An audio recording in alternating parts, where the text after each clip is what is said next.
ओम शांति।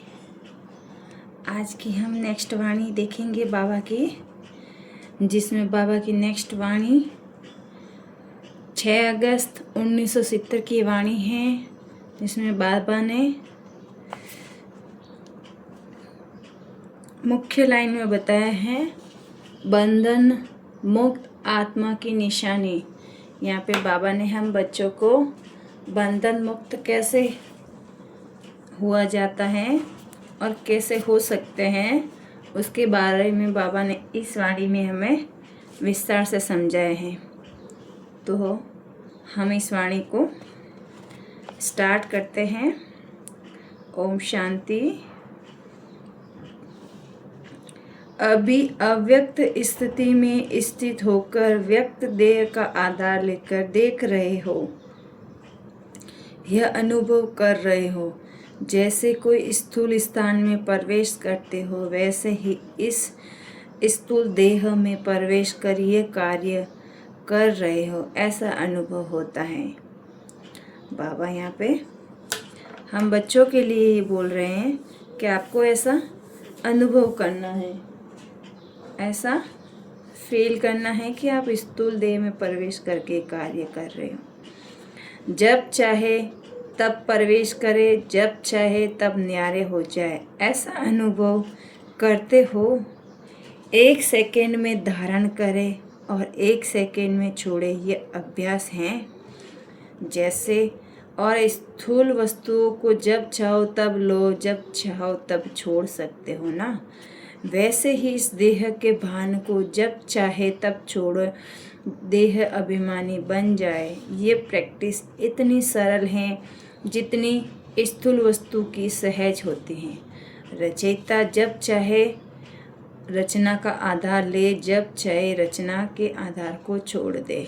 बाबा यहाँ पे हमें ये समझाना चाह रहे हैं कि रचयिता रचना, रचना ये क्या है? हमारा शरीर, हमारी कर्मेंद्रियाँ, ये है ना रचना है। तो उसका हम जब चाहे आधार ले और जब चाहे आधार छोड़ दे, ऐसे रचयिता बने हो।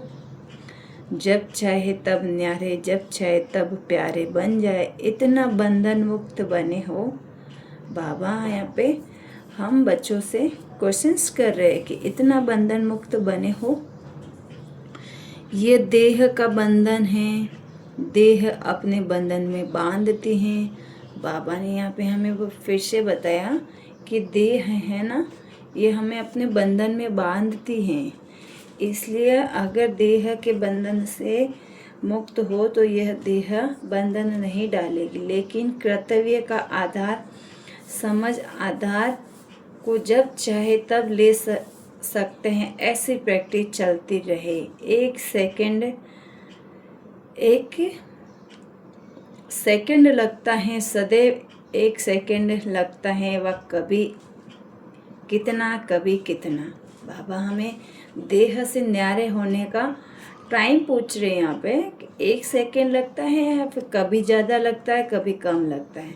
तो बाबा बोल रहे कि कभी कैसी स्थिति, कभी कैसी। इससे सिद्ध है कि अभी सर्व बंधनों से मुक्त नहीं हुए हो। जितना बंधन मुक्त उतना ही योग युक्त होंगे। यहाँ पे बाबा फिर से बता रहे हैं कि आप जितना बंधन मुक्त होंगे ना, उतना ही योग युक्त होंगे, और जितना योग युक्त होंगे उतना ही जीवन में उच्च पद पाने की प्राप्ति होती है। बाबा बोल रहे कि योग युक्त होना मतलब क्या?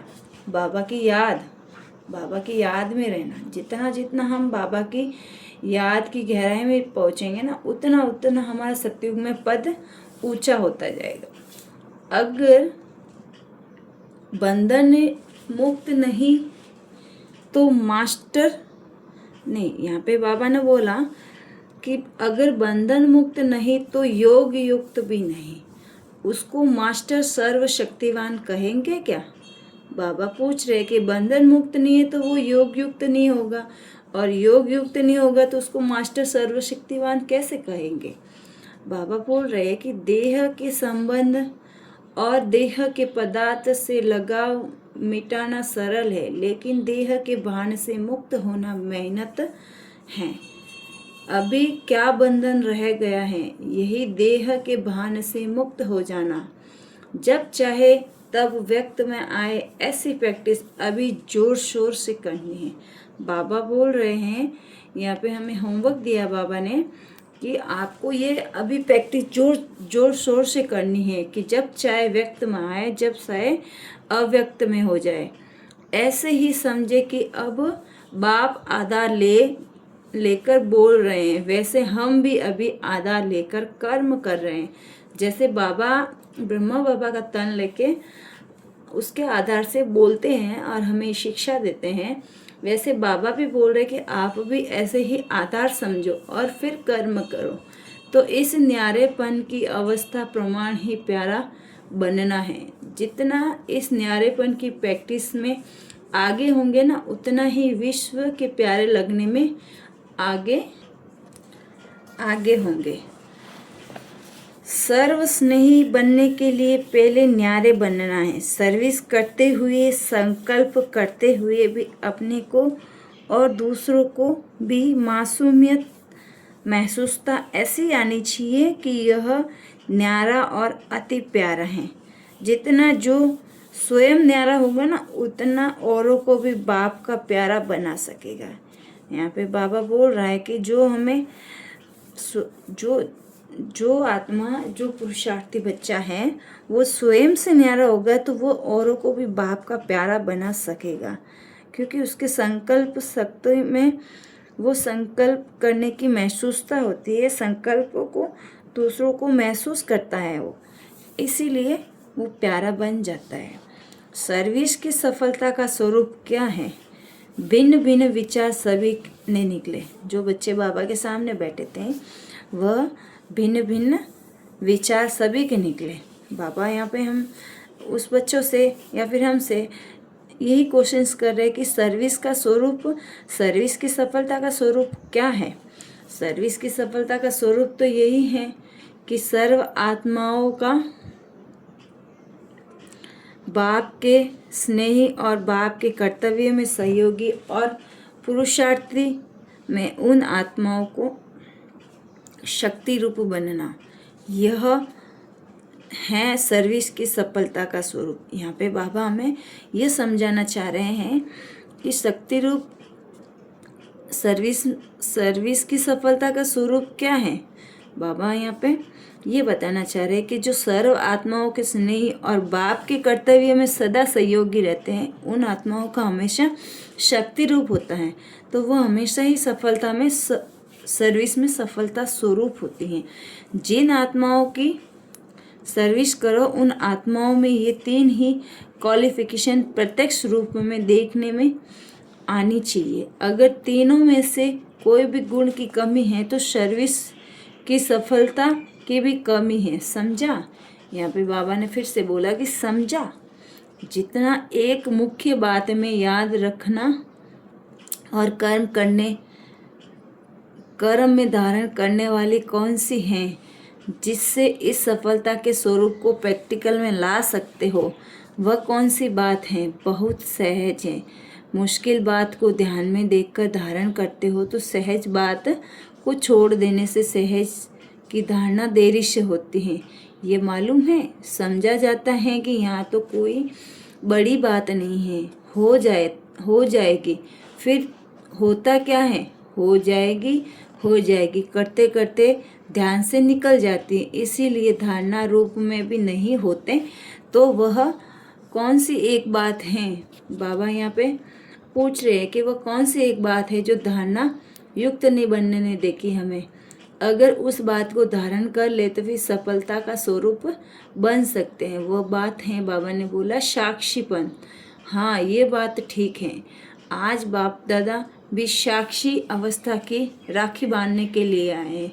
जो बच्चे बाबा के आगे बैठे थे उस वक्त बाबा उन बच्चों से बात कर रहे हैं कि आज बाप दादा भी बच्चों को साक्षी अवस्था की राखी बांधने के लिए आए। यहाँ पर अगर ये साक्षीपन की राखी सदैव बंधी हुई हो तो सर्विस की सफलता बहुत जल्दी निकलेगी।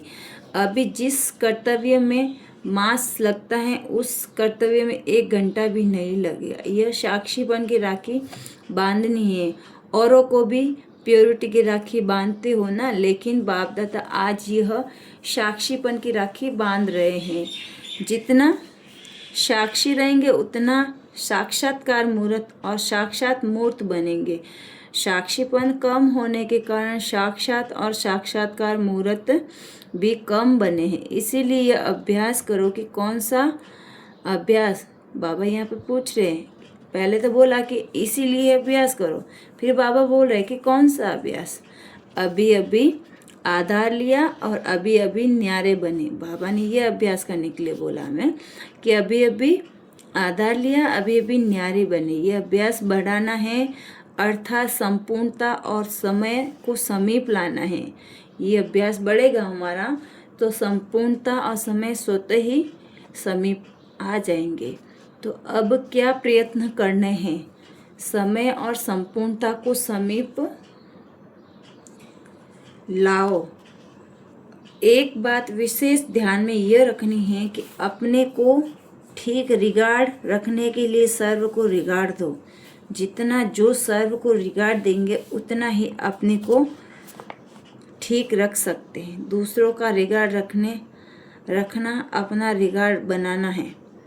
अगर रिगार्ड कम देते हैं तो अपने में कमी करते हैं। इसीलिए इस मुख्य बात की आवश्यकता है। समझा? जैसे यज्ञ में मददगार बनना तो मदद लेना है। बाबा हम बच्चों के ये बता रहे हैं कि जैसे यज्ञ में आप मददगार बनते हो ना, तो समझो मदद लेना है। वैसे ही रिगार्ड देना ही रिगार्ड लेना है। देते हैं तो लेने के लिए। एक बाबा यहाँ पे देते हैं लेने के लिए का मतलब ये होता है कि हम संगम युग पर जो देते हैं ना, वो भविष्य में हमें वो मिलता है। तो लेने का मतलब वो बता रहे बाबा। एक बार देना अनेक बार लेने के हकदार बन जाते। देखो बाबा ने भी यहाँ पे बोला कि आप एक संगम पर एक बार देते हो और आपको आगे अनेक जन्मों के लिए आप उसके हकदार बन जाते हो। जैसे कहते हैं ना कि छोटों को प्यार दो, बड़ों को रिगार्ड दो, लेकिन अभी सभी को बड़ा रिगार्ड देना है। यही सर्व स्नेह को प्राप्त करने का साधन है। बाबा यहाँ पे फिर से यही बोल रहे हैं, समझाना चाह रहे हैं कि अभी सभी को रिगार्ड बड़ा समझकर रिगार्ड देना। बाबा बोल रहे छोटे हो या बड़े हो, सबको बड़ा समझ के रिगार्ड देना सर्व के स्नेह को प्राप्त करने का साधन है। सबको रिगार्ड देंगे तो बाबा बोल रहे कि सबका स्नेह प्राप्त हो जाएगा और वही सबसे बड़ा साधन है। फिर बाबा ने बोला कि बात तो विशेष ध्यान देने योग्य है ना। हम कोई भी बात को ऐसे निकाल लेते हैं, एक कान से सुन के दूसरे कान से निकाल देते हैं, मतलब इतना उस पर लाइन पे अटेंशन नहीं देते जो बाबा कहना चाहता है। बाबा ने बोला कि ये बात भी विशेष ध्यान देने योग्य है। हर बात में पहले आप यह वृत्ति दृष्टि वाणी तथा कर्म में लानी चाहिए। जितना पहले आप कहेंगे उतना ही विश्व के समीप बाप समान बन सकेंगे। फिर बाबा ने बोला विश्व के बाप समान का अर्थ क्या है। बाबा ने यहाँ पे पहले तो बोला कि जितना पहले आप कहेंगे उतना ही विश्व के बाप समान बन सकेंगे। फिर बाबा ने वापस क्वेश्चंस किया कि विश्व के बाप समान का अर्थ क्या है। एक तो विश्व के बाप समान बनना, दूसरा जब विश्व राजन बनेंगे तो भी विश्व का बाप ही कहलाएंगे ना। यहाँ पे बाबा ने कितनी सुंदर लाइन बोली कि एक तो आप इस जन्म में बाप समान बनते हो और दूसरा आप विश्व में महाराजन जब भी बनेंगे ना तब आप विश्व महाराजन का बाप ही तो कहलाएंगे। मतलब सब प्रजा का राजा होगा तो वो उस प्रजा के लिए तो वो एक बाप के समान ही है, क्योंकि वो उसको पालता है और पोषण करता है। विश्व के लिए राजन विश्व के बाप है ना, तो विश्व के बाप भी बनेंगे और विश्व के बाप के समान भी बनेंगे। किससे? पहले आप करने से। बाबा बोले किससे बनेंगे? मतलब पहले आप दूसरों को रिगार्ड देना है वहाँ पे, है ना। बाबा यहाँ पे बोल रहे हैं कि इस जन्म में आप जितना बड़ा समझ के सबको रिगार्ड देंगे ना, तो वहाँ पे विश्व में बाप के समान बन जाएंगे। निर्माण बनने से प्रत्यक्ष प्रमाण बन सकेंगे।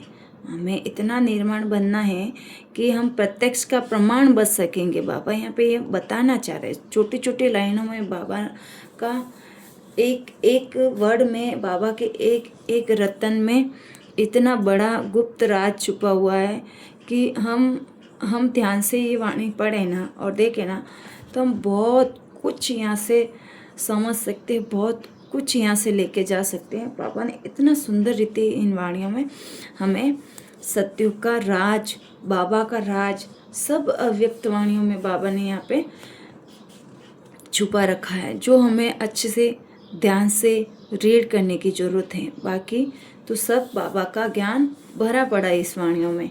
निर्माण बनने से विश्व का निर्माण कर सकेंगे। समझा? बाबा ने यहाँ पे फिर से बोला कि आप निर्माण बनेंगे तो फिर विश्व का भी निर्माण कर सकेंगे। हम आत्माएं विश्व का निर्माण करने के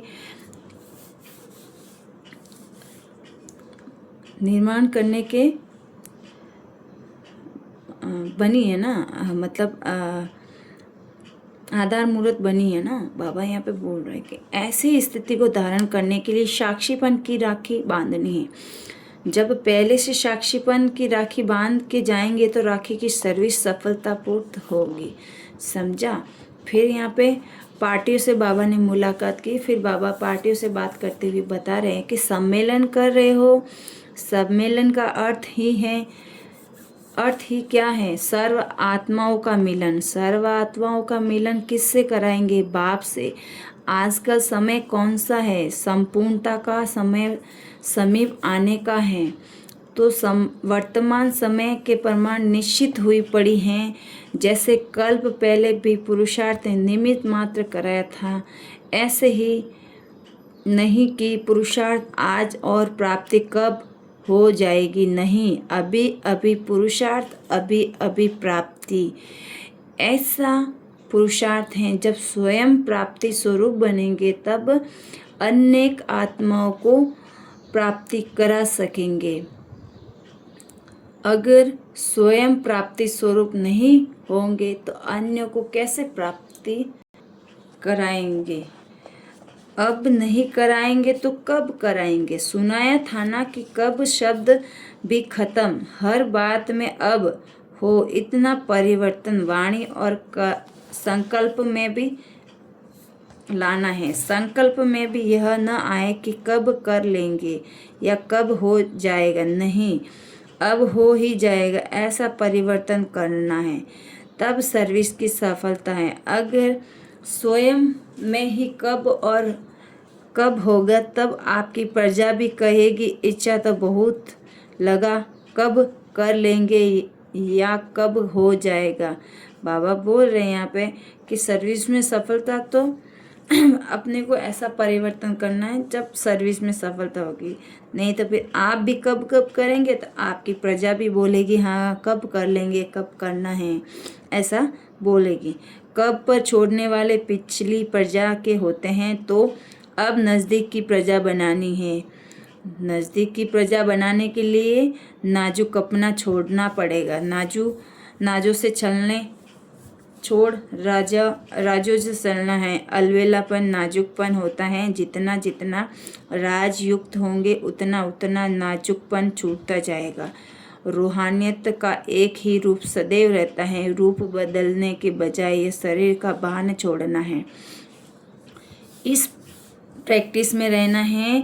शरीर छोड़ने का अभ्यास होगा तो रूप बदलता छूट जाएगा। पढ़ाई में रेगुलर होना मुख्य बात होती है कि वह भी सिर्फ आने नहीं, लेकिन हर बात में रेगुलर। जितना रेगुलर उतना ही रूलर बनेंगे। तो क्या करना पड़े? सभी बातों में रेगुलर होना पड़े ना। बाबा भी बोल रहे कि सभी बातों में रेगुलर तो होना पड़ेगा ना। जितना रेगुलर उतना ही रूलर बनेंगे। बाबा ने बोला कि अलवेला अमृत वेले उठते उठने से लेकर हर कर्म, हर संकल्प, हर वाणी में रेगुलर, एक भी बोल ऐसा ना निकले जो व्यर्थ हो। इस दुनिया के जो बड़े आदमी हैं ना, वह लोग सब स्पीच करते हैं तो उन्होंने बोलने के शब्द भी फिक्स किए जाते हैं। आप भी बड़े ते बड़े आदमी हो ना, तो आपके बोल भी फिक्स होने चाहिए, माया की मिक्स ना हो। ऐसे रेगुलर बनने वालों की सर्विस सफलता हुई पड़ी है। सम्मेलन का हर कार्य करते भी यह कभी नहीं भूलना कि हम विश्व के आगे साक्षात्कार मूर्त हैं। साक्षात्कार मूर्त बनने से तो आप बाप दादा का साक्षात्कार स्वतः ही होगा। तब वह तब कर सकेंगे जब स्वयं ज्ञान और योग का प्रत्यक्ष प्रमाण बनाएंगे। जितना स्वयं को प्रत्यक्ष प्रमाण बनाएंगे उतना ही बाप को भी प्रत्यक्ष कर सकेंगे। अच्छा, ओम शांति। वाणी को यहीं विराम देते हैं और आगे नेक्स्ट वाणी पे चर्चा करेंगे। अच्छी लगी हो तो शेयर ज़रूर करें और बिके भाइयों बहनों तक ये वाणी ज़रूर शेयर करें और अच्छी लगी हो तो कमेंट्स भी करें। ज़्यादा कुछ भी ना करें कमेंट्स पर, ओम शांति जरूर लिखे कमेंट्स में।